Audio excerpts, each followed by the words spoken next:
What do you believe about the open source economics that most of your competitors still think is wrong? There is a launch date. Okay. I think we're supposed to announce it. Back in March, I think you also announced there was a team kind of reduction. I think it was about 20%. Just do it. Like, if you try to tell people about what you want to do and you care about their opinions, the smarter your friends are, the more reasons they're going to come up with for why what you're doing isn't going to work.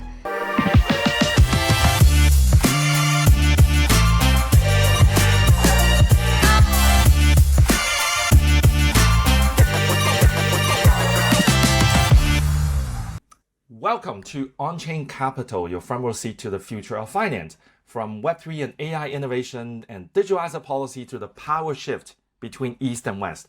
Today, we are unpacking all with Jing Wang, co-founder of Optimism. Jing, thank you so much for coming on the show. Yeah, thank you for having me. I'm really happy to be here. Jing, so you and I share a lot of common backgrounds, and I want to start this podcast and this episode by going into some of them. So you co-founded the XIM chain at MIT, and I know you also did some work with Professor Silvio McCallie, the founder of Algorand, where I was CEO of the foundation way back when. Maybe talk a little bit about your experience way back in MIT, what you were doing, and how you really got into the blockchain space to start with. Yeah, so I was actually at Wellesley, which back in the day was the sister school to MIT, like Harvard, Radcliffe.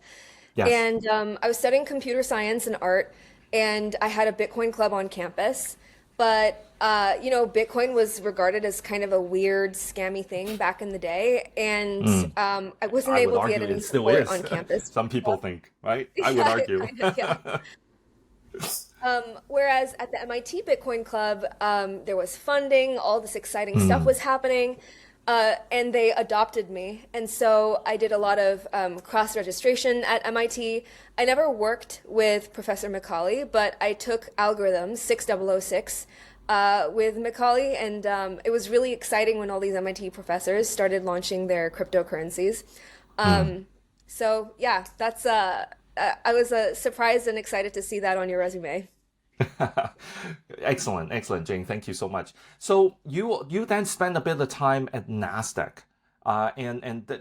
that's really the I wanted to ask a little bit about your experience there because it's obviously very traditional finance. It's not crypto exchange, although they are now going into tokenized securities and a lot of other very exciting projects there. But way back, back at the time, it's a traditional exchange. So what are some of the things that you took out of your experience at Nasdaq that you're bringing now into running one of the most successful L2s in the blockchain space? Yeah, so I had the privilege of working alongside the folks at NASDAQ Private Market, and they were working on basically, they were part of the innovation lab, and they were working on a couple blockchain POCs with several partners. I was there for a brief time, 6 months, but I think my main takeaway was that I realized just how seriously compliance is taken within these organizations. Right. Down to the messaging app you use and every design detail about the interfaces. All the processes are, scrutinized. It was really intense. It was really eye-opening as, essentially my first work experience. And it's funny because it was almost 10 years ago, and it really felt to me like enterprises were moving at the time. But now it really feels like Right. enterprises are moving. Yeah. Yeah, I think the institutions took a bit of time to really study, understand where things are, and I would really call it the blockchain industry is now entering a maturing moment, right? And very often, and several guests of mine in the past episodes have talked about this kind of crossing the chasm moment. And I think many of us are still thinking, I don't know whether we have completely crossed the chasm yet, but we can definitely see the chasm, right? Like we could see where things are going.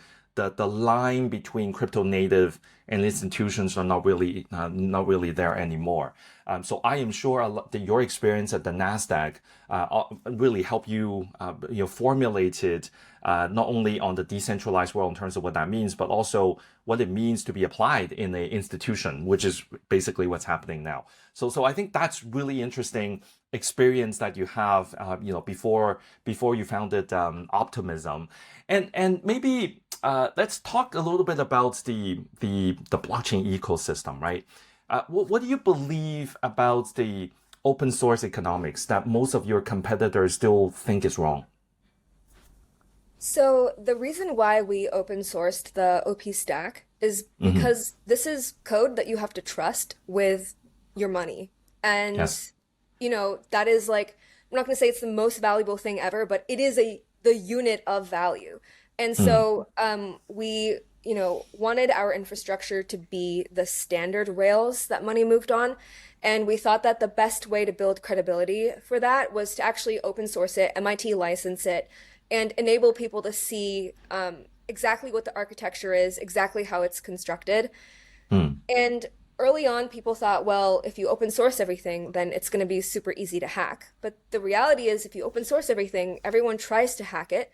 And so if you, go multiple years with no hacks, then chances are it's probably pretty good, knock on wood. So I would say what you're saying is that since it's open source, the hardening of the software of the code base actually becomes even more rich, rigor than otherwise. So I strongly believe that as well, and I think it is because you open source the OP stack that many of the world's leading projects, leading companies are now using Optimism as their code base, right? The OP stack as the code base. Maybe talk a little bit about those, right? Coinbase. I know you guys did some work with Sony as well. Maybe talk about Coinbase first, and then share a bit about Sony and some of the other projects that you might want to share here. Yeah, so super, super early days in crypto. Things weren't that scalable. You hear things Mm, like $25 for a transaction fee on Bitcoin, right. or 10 minutes to 45 minutes for a transaction to confirm on Ethereum. And so what we built was a scaling solution for Mm, the EVM. And there weren't that many companies that really, really needed to scale at the level that, we consider Web 2 apps or internet scale. mm, But Coinbase was one of them. And so they were our first customer for this application specific chain architecture. And they experienced explosive growth over the last several years. And so we partnered really closely with them to mature the infrastructure alongside the actual demand that they were experiencing. So that was really awesome. There are other centralized crypto exchanges that have also forked and innovated on the stack. Binance mm. was one of the first. So OPBNB is the Binance fork, and they experimented with tuning different parameters to test out the scalability of the underlying infrastructure. So that was really cool to see. So when you work with these projects, are you building it for them, or do they just take the open source stack and essentially just customize on top? How are the working relationship between these projects? Yeah, early on, we were super, super permissive. We had a really, really deep arrangement with Coinbase. We built a lot of things for them. They also built and Mm, contributed a lot of things themselves. They have an incredibly talented engineering team. Other teams like, Binance mostly operated themselves, but if they had questions or they were struggling with something, they would ask us for help. And honestly, we're just like giving everything away for free at the time, the code, the help. Like we were just in growth mode. We weren't really thinking about business model. We were just happy that the taking the risk of making it MIT licensed was resulting in the kind of innovation that we hoped to see. mm, Today, we have something called OP Enterprise, and we give companies an option. If you don't want to hire any blockchain specific people onto your team, that's fine. And you can use our fully managed offering. If you want to run it yourself, but you want to make sure that we're running a backup, and if there's a security incident, we're there to help. That's a separate offering that we have. And if you want to take it and do whatever you want with it and never ask us for any help, like that's an option too. And some people do that Mhm. also. That's very interesting. Now, the enterprise version, is the chain still public blockchain or is it acting more like a private blockchain? Because a lot of institutions these days are really struggling between continuing to go and put all of their assets on a public blockchain, or in some cases, regulators in different parts of the world, maybe the US is quite different now given the current administration's stance on crypto. But in other jurisdictions, a lot of times they prefer it to be more on a private or at least semi-private blockchain. How does the enterprise edition work? Yes, so the Enterprise Edition is really about resilience. You want to know that the concrete under your house isn't going to crack, and Mm, that's the assurance that we provide. So not only do you get access to the code base, which has been tested under trillions in value passing through it over the course of the last 6 years, you also get the team that built it. And so if you want to make a custom configuration and you want to make sure that that's done securely, we do that for you. And yes, institutions care about compliance a lot, and they also care about privacy. However, we found that the private part and the compliant part aren't usually connected. And the mm, privacy is more around user experience, how your users feel making a big deposit, how they feel about the risk of, being de-anonymized. So we have different modules depending on what you want private. Is it the computation that you want private? Is it the transfers that you want private? And so we recently announced something called Privacy Boost, which is something that you can insert into a public blockchain that gives you privacy over some things but not others, and you can configure what those things are. very cool, very cool. So let me ask you a question then. You've open sourced your technology. You have a lot of additional capabilities that they can consume and subscribe to. But then what that means also is, I'll go back to Coinbase and the Base example. So now you've got the Base projects that are driving their own activities on their own blockchain, which was based on your open source technology. Do you see that as a competition? Or there are some shared economics that are built in that allows the projects to continue to innovate together? How does that work? Yeah, it's a good question. Um, I think people see the headlines and like I think it's like easy to like take a headline and try to make it spicy. The reality is that Base is still a client of ours. Right. Um, the structure we had previously, where we just had one customer, we knew wasn't going to scale to our other customers. We learned a lot alongside Base, and that is what has informed OP Enterprise.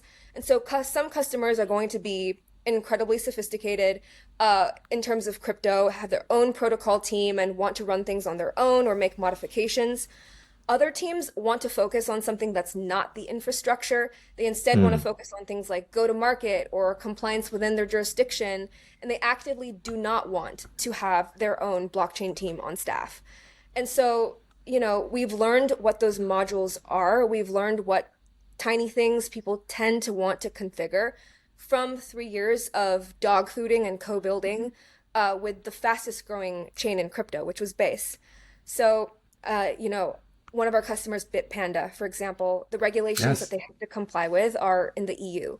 And Hmm. so you can configure for the chain, whether it's compliant deposits or who can transfer or how people can transfer, custom for the requirements of the EU, which are going to be different for chains that are operating inside the US or chains that are operating in Asia. So I'm gonna go back to the question. Do you see them as competition or no? Because how would your ecosystem team attract people to come build on Optimism versus then going to Base or going to other chains that were based on your technology? How does that work? Right? There must be some struggle sometimes, right? Bring them natively or say, hey, yeah, you can use them as well. Like, how does that work? Yeah, so we're not going after the same clientele as Base. And so Ah, we're going okay. after institutions and fintechs and things like this. And sometimes those companies are competitive with Base. Maybe they both want a deployment of a perps DEX on their chain, Mm, and maybe that perps DEX only wants to deploy on one chain. In those cases, things can get heated between customers. However, what we're trying to do is launch institutional chains, launch chains for fintechs, and Coinbase's chain is custom fit for Coinbase's needs. So, for example, the way that they charge revenue, the way that they earn revenue or charge per transaction is going to be different from how another company wants to do it. So, World Chain, for example, prioritizes transactions from users that have the World ID. Now, if you're some Right. other institution and you're deployed on World Chain, then any transactions that you produce will also be ordered alongside what World wants for their chain. So what we found is a lot of institutions want to determine their own transaction ordering policies, whether it's because they want to make money or because they have a different regulatory regime that they need to comply with. And at the end of the day, we want to make sure that all of these chains connect. We talked a little bit about shared liquidity and, removing these liquidity silos. So that's an important part of the role that we play, which is unifying the chains where they want to be unified and, creating separation where they want that control. And is that why you have created this vision of a super chain? Is that the goal of essentially bringing different ecosystem, different type of implementation that were based on the OP stack and essentially provide not only interoperability from a technology layer, but also from a liquidity perspective? Yeah, exactly. I think the key insight we have, which is different from what others may have in the industry, is that we're incredibly opinionated about what we think institutions or asset deployers or even large applications want control over. We think that they want control over the ordering of the transactions that they produce, the fee markets or how they charge the users, and different policies like who's allowed to transact within their application ecosystem. What they do not want siloed is things like stablecoins. They want access to the deepest pools of stablecoin liquidity, and same Right. with any other asset. So, our interoperability layer unifies the pools of liquidity on each of these chains and makes sure that the actual activity produced by each chain is under their control in terms of how they want to monetize it. So I was doing some research before starting the show on the superchain because I was fascinated by what it's meant to be and what it's growing evolving into. I didn't see a launch date. Is there a launch date, like a hey, this is when Superchain is now available, or is it more of a evolution? I wanted to kind of hear directly from you. What is Superchain? You explained that, but where is it going to go and when is it going to go live? There is a launch date. Ah, okay. I think we're supposed to announce it. I'll tell you, but you might have to cut it out. It's at the end of this month. Okay. Oh, very, very soon. Okay. Yeah, it's very soon. Very soon. All right. And the initial interoperability will just be between OP mainnet and Unichain. Once you connect liquidity, you also need to make sure that all of the security policies underlying that net new infrastructure is stable and well tested. And so before we connect more chains, we want to be 100% certain that it's working well between two chains. Understand. Excellent. Excellent. Okay. So, all right. So we talk about Superchain and it's really exciting to see. Are there companies or projects that you're working with that are in the Asia time zone that are also adopting this notion? Because when you talk about Superchain and connecting ecosystem, it's not just ecosystem in the US or Europe, right? Like there's the rest of the world. In fact, if you look at many data, crypto usage and stablecoin usage is by far the most vibrant in more of the developing markets, right? So, are there any projects that you guys are working with on that front? Many projects, and I think we have some announcements coming out later this month also. But we work with Sony, we work with Yes. OKX, Hmm. we just announced Upbit. Oh, Yeah, nice. so Okay. yeah, it's definitely very vibrant. We spun up an entity in Japan. Hmm. We're definitely taking the APAC development really seriously. That's very exciting. I'm gonna have to do a bit of research on that. So you just spun off a Japan team. I would say. But back in March, I think you also announced there was a team kind of reduction. I think it was about 20% to focus on specific areas. I mean, maybe take me through the thought process on coming to that decision, and also what are those priorities that you and the management team have now decided that's the directions to go into. Yeah, well, it's interesting because people often see announcements like that and they think, oh, is the company in trouble? Is this Mm, downsizing? Is this something bad? And I just view these kinds of announcements differently, and maybe it's similar to how other CEOs or operators view it, but restructuring or resizing or whatever you want to call it happens after clarity. You right, don't make a move like that during a moment of ambiguity. It follows a clarification of the strategy or the priorities or things like that. And so, I just want to nip it in the bud. We have a mm, ton of runway. We've got 8 to 10 years of runway, hmm, and we're actually burning more now after the so-called downsizing than we were prior to it, mm, explicitly because we have these priorities now. And so, we believe that institutions are moving. yes, We believe that equities are coming on chain, and we are hyper optimizing the OP stack as a venue for exchanges to come on chain and bring their assets on chain for order and trade execution and settlement. So that's the key priority for the OP stack on the technological level. And then our customer list has also become incredibly clear. We also see which jurisdictions are moving. The regulatory landscape has changed. We created a target list based on, in part based on which companies have open roles for blockchain or crypto native people on the team. right. And the list is huge. So we think now is the time to move and now is the time to double down. And so that's the core motivation behind the March post. Excellent. Okay, so it's I would call it really more right sizing because you are prioritizing in specific areas. So I want to double click on a bit on the areas that you're prioritizing. So you talk about the jurisdictions. One example of that is in Japan. Are there any product capabilities that you're also focusing on? I mean, the world is now talking about AI, right? AI commerce, agentic commerce. Is that one area? Or is it around post quantum? I mean, I keep reading more and more things about that. Now, granted, many of the things that I read are now, pundits online are saying, oh, Bitcoin's going to be hacked and, by 2030 or whatever it is. So the value is going to go down to zero. So is that also an area that you guys are looking at? I'm just curious on what are some of those double down, area that you're focusing on. Yeah, so there are still a lot of regulatory and compliance blockers for Mm, institutions in bringing assets on chain.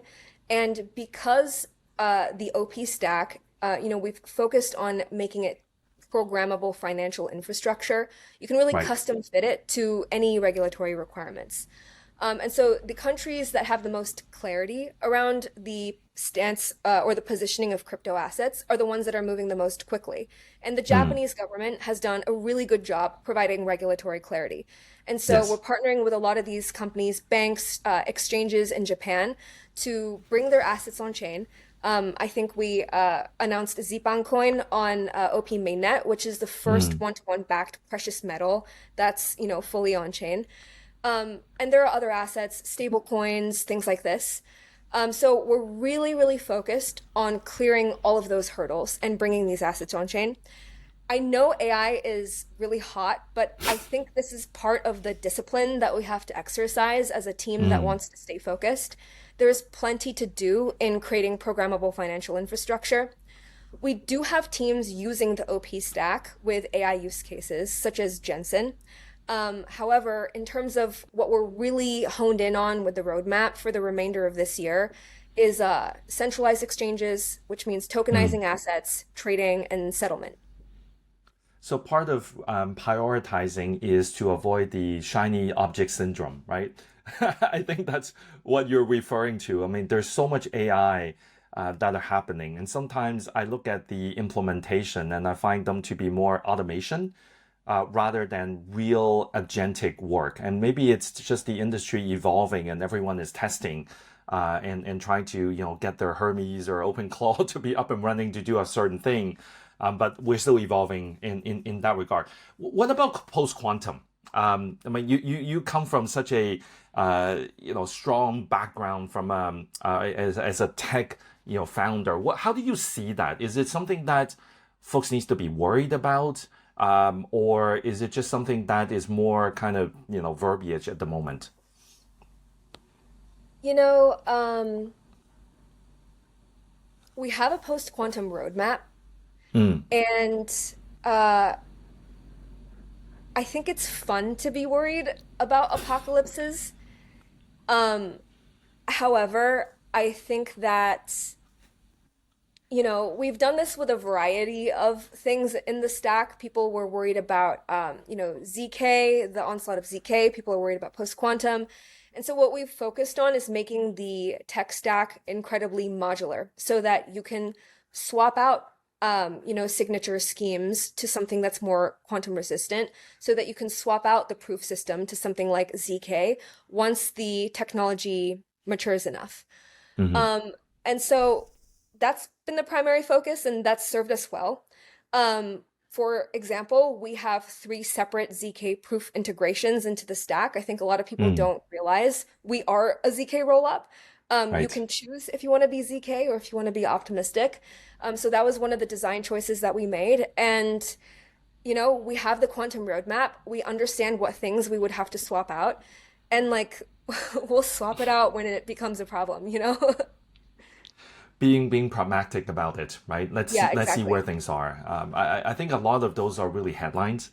I haven't really seen a lot of substance. I actually find it very surprising that I see people already launching quantum proof tokens, and I'm like, what is that? What does that even mean in this day and age? I think there are bigger issues and bigger problems to solve right now, so that we can prepare for that inevitability. Maybe let's look at the last bit, right? And you have been not only are you the founder, co-founder of Optimism, but you've also been the CEO on both the labs side and also on the foundation side. And a lot of folks that I have talked to, didn't realize that a lot of crypto projects usually have this two company setup, if not more, right? But these are two company setup. One really focusing on R&D, technology innovation, the other one focusing on ecosystem, governance, and developer engagement. Take me through your experience on both sides because they're really different. Like a lot of people may not realize that, but they are very, very different jobs.